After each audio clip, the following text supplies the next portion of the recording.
Dans ce tutoriel, je vous explique comment créer un header ou en-tête de page personnalisé grâce à Divi. Cette en-tête changera de couleur quand on commencera à scroller la page. Il comprendra également un bouton d'appel à l'action pour booster l'engagement. Bonjour et bienvenue sur ma chaîne Alpacator, je m'appelle Alain et je suis très heureux de vous accueillir aujourd'hui. Comme annoncé, ce tutoriel est consacré à la création d'un header personnalisé avec Divi. Le header est une partie importante du site puisqu'elle est automatiquement vue par le visiteur pour pouvoir naviguer. Le header doit donc être clair, esthétique et efficace pour favoriser l'engagement. Dans cette vidéo, je travaillerai avec le thème Divi et son excellent Visual Builder qui permet de designer facilement les pages d'un site WordPress. Si vous voulez vous aussi acquérir Divi pour créer votre site, vous pouvez obtenir moins 10% sur la licence en passant par mon lien affilié alpaca14.com/divi. Avant de débuter, merci de liker la vidéo si elle vous plaît et de vous abonner à la chaîne. Pensez à activer la cloche, je produis régulièrement des tutoriels et vous en serez ainsi avertis. J'ai tout dit, on se retrouve devant mon écran.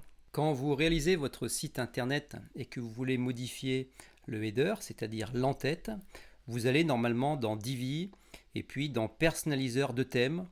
Et là, à cet endroit, dans En-tête de navigation, vous allez pouvoir personnaliser votre en-tête en jouant par exemple sur la couleur du menu, sur la taille de la police de caractère, sur la couleur de fond, sur différentes choses. Mais cependant, ces modifications, cette personnalisation reste assez basique et en termes de design ou même d'organisation du menu, il n'est pas vraiment possible de faire ce qu'on veut car le choix est quand même assez restreint.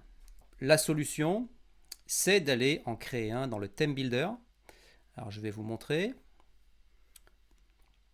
Donc pour cela, je sors, je vais dans Divi, et puis ensuite je vais dans Theme Builder, et là je vais pouvoir construire un en-tête global ou pas, mais dans mon cas ça sera un en-tête global que je vais retrouver sur toutes les pages du site. Donc dans ce modèle qui est le modèle de site web par défaut, dans Ajouter un en-tête global, je clique et je peux construire un en-tête qui va se retrouver donc sur toutes mes pages. Et là, je vais vraiment pouvoir affiner en faisant vraiment ce que je veux, car Divi le permet avec ses nombreux outils de personnalisation. Eh bien, commençons. Je vois que j'ai déjà une section qui est présente. Dans cette section, j'ai une rangée. Et dans cette rangée va accueillir les différents éléments de mon header, de mon en-tête, à savoir, je vais d'abord avoir le logo, ensuite le menu, et tout à droite, j'aurai mon bouton qui sera un bouton d'appel à l'action. Nous verrons ce que nous mettrons. Je vais tout d'abord insérer ma rangée, je clique sur le plus vert.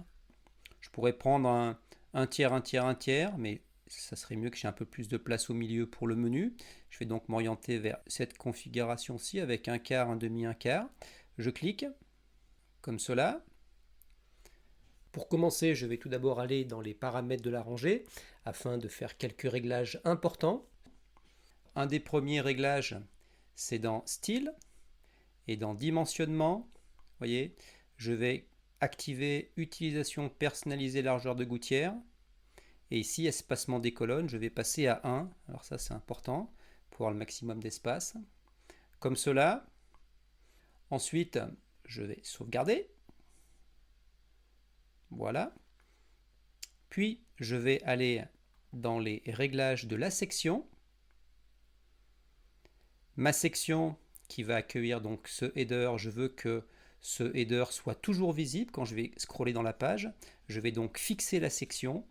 Je vais dans Avancer pour cela et dans Effet de défilement, puis dans Position collante, je vais choisir Rester en haut. Ainsi, le menu restera, enfin le header restera toujours en haut. Ensuite, dans Contenu, je vais aller sur Fond.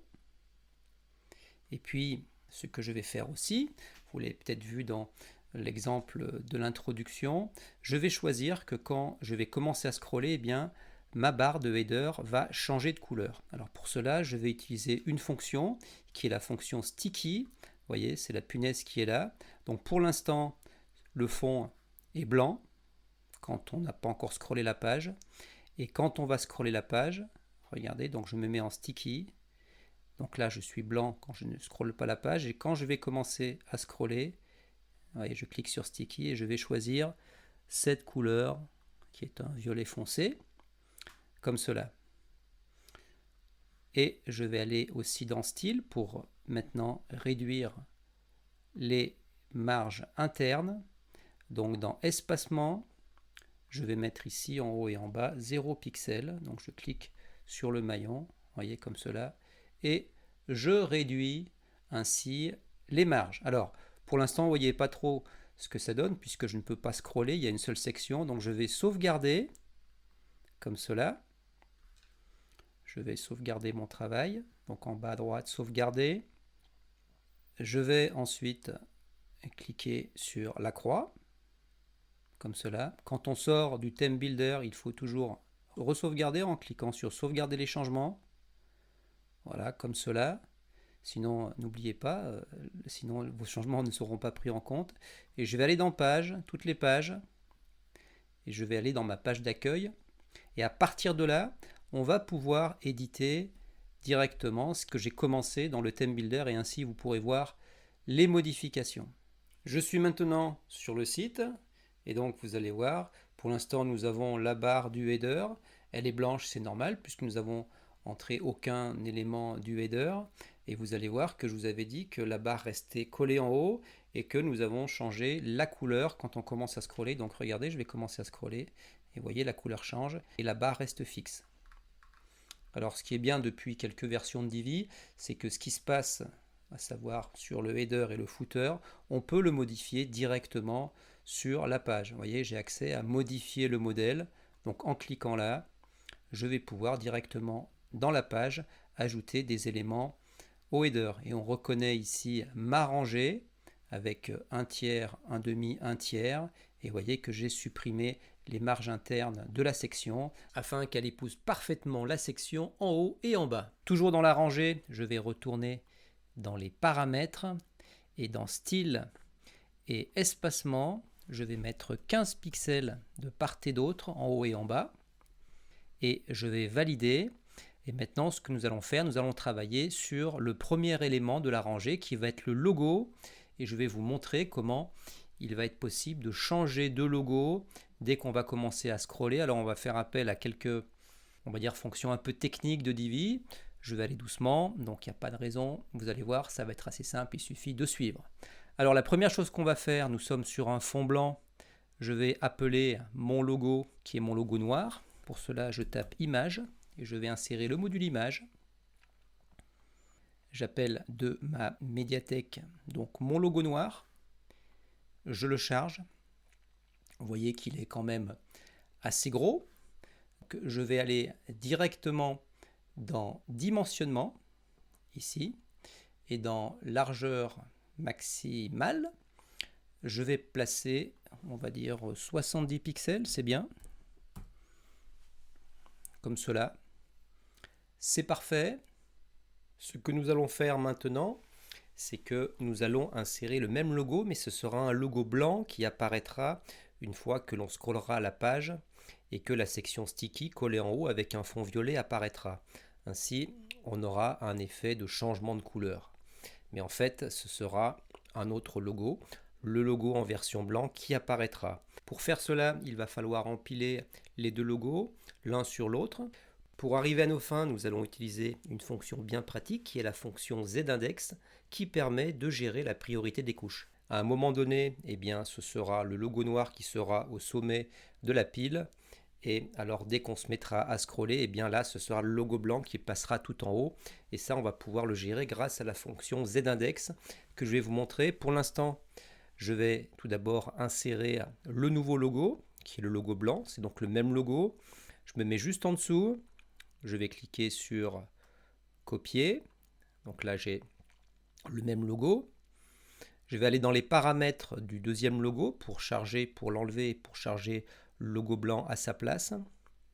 Alors vous voyez, c'est intéressant. Ici, normalement, je pourrais cliquer sur les paramètres de ce deuxième logo, mais vous voyez, j'ai un plus qui apparaît et qui va peut-être me faire ajouter une nouvelle colonne. Donc c'est un peu compliqué parfois d'atteindre le menu selon la configuration. Je peux vous montrer quelque chose qui est intéressant, que vous connaissez peut-être. c'est tout en bas, cette fonction qui est la fenêtre couche qui va permettre de révéler tous les éléments de la page. Alors vous voyez ici, je suis sur cette section. En cliquant, j'ai la ligne. Alors par ligne, il faut entendre ranger. Et donc en cliquant sur cette rangée, eh bien j'ai mes 3 colonnes. Et là, je suis dans la première colonne. Donc en cliquant sur la première colonne, j'ai mes 2 images qui apparaissent.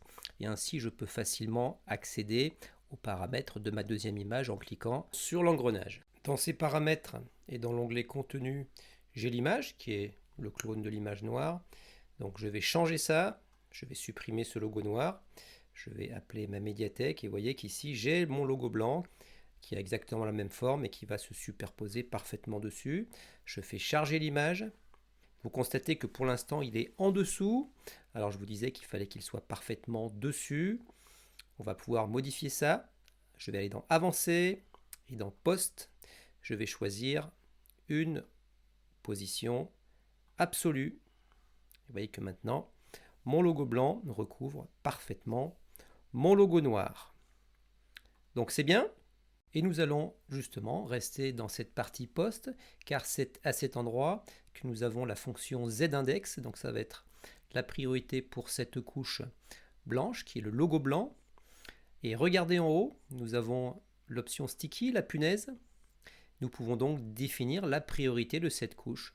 Donc en vue, on va dire classique avec le fond blanc, eh bien il faudrait que cette couche passe dessous. Donc on va baisser, regardez la tirette, et regardez au fur et à mesure où je baisse, hop, vous voyez maintenant c'est le logo noir qui est dessus.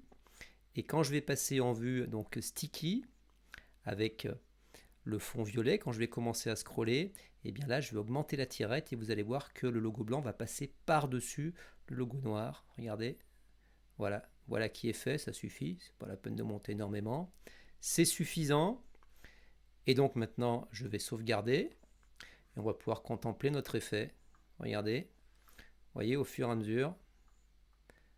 Là je suis en haut de page, donc quand la page est chargée, avec le fond du header blanc, et hop, quand je scrolle, eh bien vous voyez que le logo change de couleur.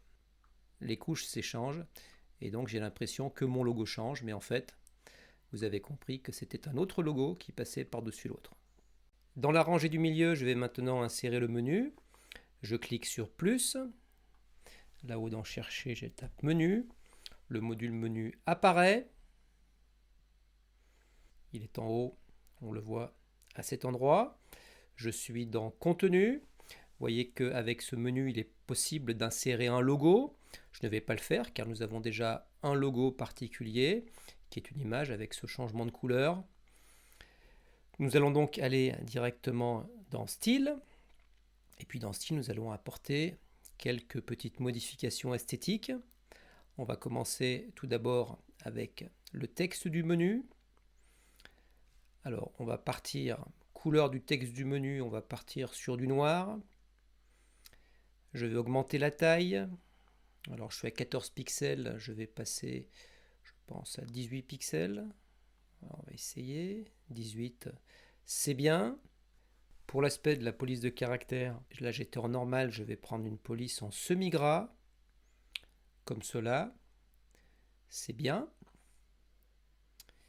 Et ce que je vais faire aussi, alors je vois que mon menu est un peu haut, alors je vais apporter de la marge, je vais aller dans Espacement, et au sommet, en haut, on va mettre 20 pixels. 20 pixels c'est bien, vous voyez qu'il est beaucoup plus centré sur la hauteur, c'est parfait. Regardez mon menu pour l'instant, mais vous allez voir, dès que je me mets à scroller, vous apercevez que le fond du menu apparaît. On ne le voyait pas sur du blanc, mais sur le violet, on le voit. On va pouvoir modifier ça facilement. Je vais dans Contenu, et puis dans Fond. Et là, je vais choisir Transparent comme couleur de fond. Et vous voyez que désormais, quand je passe sur du foncé, le fond du menu est transparent. Alors ce qui serait bien, c'est que de la même manière que le logo passe au blanc, il serait bien que peut-être le texte change également de couleur. du blanc par exemple. Alors de la même manière, ça va être facile à faire. Je vais sur texte du menu et à cet endroit, vous voyez, j'ai l'option sticky. Quand je suis en haut de page, c'est la vue bureau, je suis sur du noir. Et quand je vais passer en vue sticky, je ne vais pas conserver le noir, mais je vais passer sur du blanc, comme cela. Alors on va tester. Voilà, donc là vous voyez il y a un changement de couleur. C'est parfait. Alors la couleur du lien active, donc la page active, on va prendre ce rouge, ça peut être sympa. Vous voyez, on le voit là, ça rappelle mon bouton. Voilà, donc là c'est bien. On a un effet très sympa. Et on va en rester là pour ce module menu. Donc je sauvegarde mes changements, je vais en profiter pour sauvegarder la page. C'est toujours bien, je vais fermer cette fenêtre couche, pour l'instant je n'en ai pas besoin. Et maintenant nous allons aller insérer le troisième élément de notre header, de notre en-tête, qui va être un bouton d'appel à l'action. Je vous disais précédemment que je n'avais pas encore réfléchi vraiment sur le bouton, sur l'intitulé du bouton. Bah écoutez, on peut partir sur un bouton d'appel à l'action sur le contact, donc peut-être qu'on va mettre contactez-nous. Je clique sur le plus, j'appelle le module bouton, il est là. Les paramètres du bouton apparaissent et le bouton également. Dans contenu, je vais marquer contactez-nous. Comme cela. Et puis dans lien, bien évidemment, il faudra mettre le lien de la page sur laquelle va pointer ce bouton. Donc l'URL, pour l'instant, moi je vais mettre un hashtag pour simuler cette URL.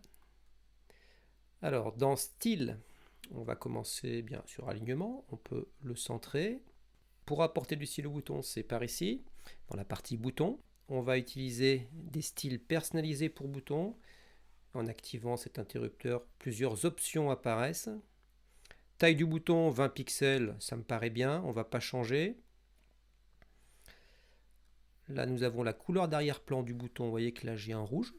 On va passer sur du rouge, de la même manière. En revanche, couleur du texte, mais on va passer sur du blanc. Et puis, on va ajouter une petite couleur de bordure afin de signaler davantage ce bouton. Le noir ira parfaitement bien. Rayon des frontières, j'avais 8 d'arrondi des angles sur les autres boutons, et bien je vais conserver ce réglage. Comme cela. Et puis la police du bouton, vous voyez, là j'avais une police, ce n'était pas la police par défaut, c'est une police qui s'appelle Bebas-Nehu, c'est un nom un peu particulier. Alors on va remettre cette police pour être un peu en harmonie avec les autres boutons. Ici, police du bouton. Je vais rechercher, je vais taper Bebas. Voilà, la police apparaît. Elle est comme cela. Et puis là, j'avais un espacement de lettres de 4 pixels. Alors je vais respecter ça pour que ce soit harmonieux avec l'autre style du bouton. C'est parfait. Ce qu'on va faire également, c'est que vous voyez que le bouton est un peu haut. On va ajouter de la marge. Alors dans espacement, dans marge à cet endroit, on peut essayer 10 pixels au sommet. Voilà, 10 pixels, ça me semble bien.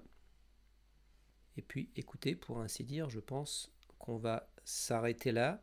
Alors ce que j'ai choisi peut-être, c'est de ne pas changer la couleur du bouton quand on scrolle la page. Voilà, comme ça restera rouge. Et voilà, c'est pas nécessaire que ça change, donc je ne vais pas utiliser la fonction sticky. Et donc comme ça, c'est pas mal. Voilà, donc on va rester là. Et je sauvegarde. Nous en avons presque terminé. La dernière chose que nous allons faire, bien évidemment, et qu'il faut toujours faire, c'est vérifier la vue sur d'autres périphériques mobiles pour voir si le responsive est bon, s'il n'y a pas un logo ou un bouton trop gros ou une police trop petite ou trop grosse. Souvent, elle est trop grosse. Et donc, on va aller modifier cela, si nécessaire, uniquement pour la vue mobile. Alors, nous avons deux vues mobiles. On va choisir la vue smartphone, qui est cette vue-ci. Alors là, le logo est assez gros. On pourrait considérer que de choisir un logo plus petit. Je vais donc aller dans les paramètres du logo. On voit qu'il s'agit ici du logo noir. Je vais donc dans Style, Dimensionnement. 70 pixels, c'est la largeur qui a été fixée pour la vue bureau. Je clique sur la vue mobile. Donc tablette et téléphone. On peut régler pour le téléphone à 70 pixels. Et puis juste en dessous, en largeur maximale, on va régler à 70 pixels. Comme ça, on sera certain que ça ne dépassera pas.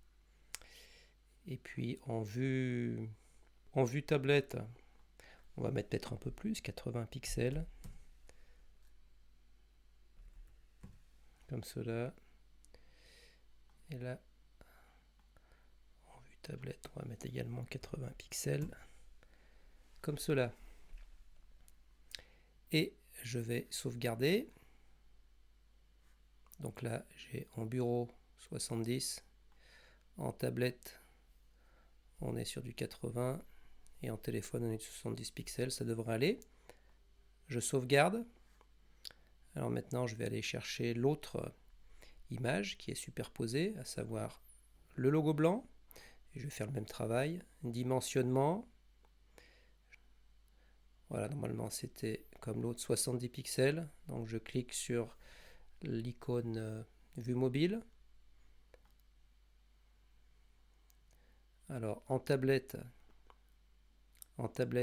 et en téléphone. Donc j'avais dit téléphone 70 pixels. De même en maximal 70 pixels. Et en tablette, on avait dit 80 pixels. Et en tablette,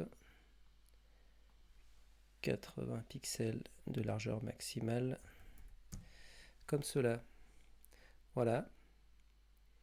Donc là c'est bien. Hop, sauvegarder. Je passe en vue smartphone, ça marche aussi, c'est bien. Maintenant ce que je vais faire, c'est que je peux aussi sur le menu hamburger, on peut aller le personnaliser un petit peu.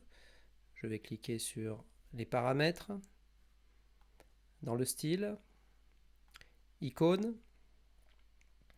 Alors couleur, hamburger menu, icône, on va choisir l'option sticky, comme ça on va la faire changer de couleur. Donc là, quand la section est blanche et n'est pas sticky, on va choisir de prendre la couleur noire. Et quand c'est sticky, comme ceci, on va choisir, eh bien, là on ne le verra pas, mais on va choisir la couleur blanc, on le verra tout à l'heure. C'est parfait. Et puis aussi, ce que on va regarder aussi, ce sera la taille de ce hamburger menu qui est un peu petite. Alors, taille hamburger menu, taille, c'est à 32, on peut essayer un 55, ça peut être pas mal. Voilà, comme cela c'est bien, ça me semble bien. Et vous voyez, notre changement, quand on scrolle avec le sticky, eh bien il change, l'hamburger menu change de couleur. Et puis une dernière chose concernant ce menu hamburger, c'est le fond du menu déroulant. Alors là on ne peut pas le voir, il faudra qu'on quitte le Visual Builder, je vous le montrerai après. En revanche, le réglage doit être juste au-dessus. Lien du menu déroulant. Et tout en bas, on a menu mobile couleur d'arrière-plan. Alors ce que je vais faire, c'est que je vais prendre du noir, mais je vais apporter une légère transparence grâce au canal alpha. Voilà, par exemple, voilà, 0,78, c'est bien. Et puis couleur du texte du menu déroulant, on va prendre du blanc. Et on verra ça tout à l'heure. Et donc, je sauvegarde. Et je pense qu'on a terminé. Alors une dernière petite chose, c'est que vous voyez que le bouton est un peu proche, là en vue mobile. Alors peut-être qu'on peut aller ajouter un peu de marge sur le bas. Alors je vais cliquer sur les paramètres du bouton. Je vais aller sur Style, sur Espacement. Je clique sur l'icône mobile. Et alors aussi bien en vue téléphone que tablette, Sur le bas, on peut essayer un 20 pixels. Voilà, un 20 pixels. Et en vue tablette, on peut mettre également 20 pixels. Voilà, là ça sera mieux. Et bien voilà qui est parfait. Je sauvegarde mon travail. Donc on a une vue mobile qui est très bien, avec un affichage responsive bien proportionné. Ouais. Et une vue bureau aussi qui est bien. Donc je vais sauvegarder. Et ensuite je vais quitter le Visual Builder. Et on va aller se rendre compte du résultat final. Je suis maintenant sorti de Divi et du Visual Builder et de l'interface administrateur. J'ai affiché la page dans un navigateur et regardez, donc le menu est bien en place comme nous l'avions pensé, et quand je me mets à scroller, vous voyez, c'est très réactif. Le logo change de couleur ainsi que le menu. Donc c'est parfait, ça fonctionne bien. Voyons voir sur un affichage smartphone. L'affichage responsive est également bon avec les proportions que nous avons ajustées. Et quand je me mets à scroller, regardez, c'est pareil. Donc ça fonctionne très bien. Et ce que je n'avais pas pu vous montrer, c'est le menu déroulant. Donc en cliquant sur l'hamburger menu, on a notre menu qui se déroule avec, souvenez-vous, j'avais ajouté un peu de transparence au menu. Voilà, donc ça fonctionne également très bien. Et si je passe sur tablette, eh bien c'est la même chose. Mon affichage responsive est bien équilibré. Donc ça fonctionne bien avec le header qui change de couleur. Et j'ai également mon menu déroulant avec l'effet de transparence. J'espère que vous avez appris des choses intéressantes et que vous allez pouvoir vite les mettre en pratique. Si c'est le cas, merci de liker la vidéo, c'est important pour la chaîne. Abonnez-vous également à Alpacator si ce n'est pas déjà fait et pensez à activer la cloche. Vous serez ainsi averti à chaque fois que je mettrai en ligne un nouveau tutoriel. Si vous n'avez pas de licence Divi, pensez à mon lien affilié alpacators.com/divi présent dans la description de la vidéo. Par ce lien, vous pourrez profiter d'une réduction intéressante de moins 10%. Ce sera tout pour aujourd'hui, alors on se revoit bientôt pour une prochaine vidéo. D'ici là, prenez soin de vous. A plus!